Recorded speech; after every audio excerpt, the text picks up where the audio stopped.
Bonjour à tous, dans cette vidéo, nous allons voir comment écrire un algorithme pour trouver des coefficients de Bézout associés à deux nombres entiers. Dans l'exemple, on nous dit soit A et B deux nombres entiers naturels non nuls, et soit D leur PGCD. Dans la première question, on nous dit que l'identité de Bézout dit qu'il existe deux entiers relatifs U et V, tels que A fois U plus B fois V est égal à D, qu'on appelle coefficients de Bézout associés à A et à B. Et on nous demande d'exprimer le nombre V en fonction de A, B et U. Alors pour faire cela, on va partir de l'identité de Bézout qui dit que A fois U plus B fois V est égal à D, et on va essayer d'isoler le nombre V. Donc on va commencer par faire passer le A fois U de l'autre côté, autrement dit B multiplié par V est égal à D moins A fois U. Et pour isoler V, on va tout simplement diviser à gauche et à droite par le nombre B. Donc à gauche il va rester V, et à droite on va avoir D moins A multiplié par U divisé par B.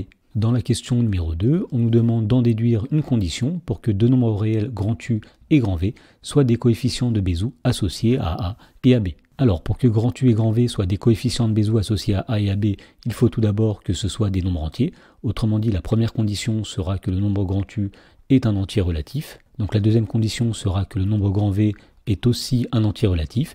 Et la dernière condition, d'après la question précédente, sera que le nombre grand V est égal au nombre D, le PGCD de A et de B, moins le nombre A multiplié par le nombre grand U divisé par le nombre B. Alors cette condition peut s'écrire plus simplement en disant qu'elle est équivalente à tout d'abord le nombre U qui est un entier et le nombre D moins A multiplié par U divisé par le nombre B qui est aussi un entier. Dans la question numéro 3, on nous dit de compléter l'algorithme suivant pour qu'il affiche deux nombres entiers grand U et grand V, tels que A fois grand U plus B fois grand V est égal au nombre D. Alors l'idée ici va être d'affecter à U les valeurs successives 0, 1, 2, 3, 4, etc. De calculer grand V grâce à la formule qui est ici, et on s'arrêtera lorsque le nombre grand V sera un entier. Car on sait d'après la question précédente que dans ce cas-là, grand U et grand V sont des coefficients de Bézout associés à petit a et à petit b. Donc tout d'abord, nous allons affecter à U la valeur 0, et V sera égal au nombre D moins A fois U divisé par B. Et donc ce qu'on va dire, c'est que tant que le nombre grand V n'est pas un nombre entier, c'est que le nombre U ne convenait pas.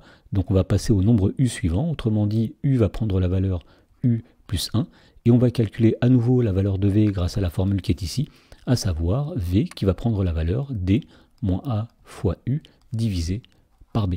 Et lorsque le nombre grand V sera un nombre entier, la boucle tant que va s'arrêter, et on affichera grand U et grand V qui seront des coefficients de Bézout associés à A et à B. Dans la question numéro 4, on nous demande d'écrire en langage Python une fonction qui s'appelle coefficient Bézout, qui reçoit en argument deux entiers naturels non nuls A et B, ainsi que leur PGCD D, et qui renvoie deux coefficients de Bézout U et V associés à A et à B. Alors pour faire cela, nous allons tout simplement traduire l'algorithme précédent en Python. Alors tout d'abord, pour créer une fonction en Python, on va utiliser le mot-clé def.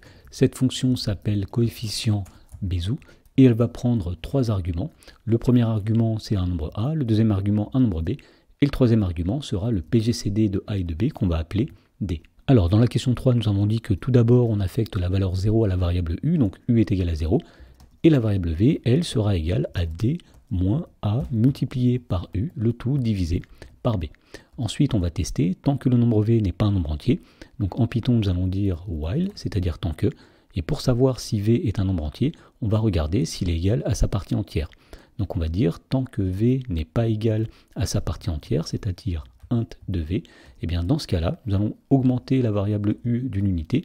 U prend la valeur U plus 1, et la variable V, elle, est égale à D moins A multiplié par U, le tout divisé par B.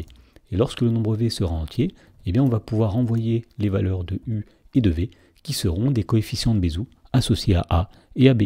Voilà, donc l'algorithme est terminé. Nous pouvons exécuter cette fonction pour pouvoir ensuite la tester. Alors par exemple, on sait que le PGCD de 10 et de 15 est égal à 5. Donc il existe deux nombres U et V tels que 10 fois U plus 15 fois V est égal à 5. Et pour trouver de tels nombres, on va appliquer la fonction coefficient de Bézout au nombre 10 et au nombre 15. Alors le PGCD de 10 et de 15 est égal à 5.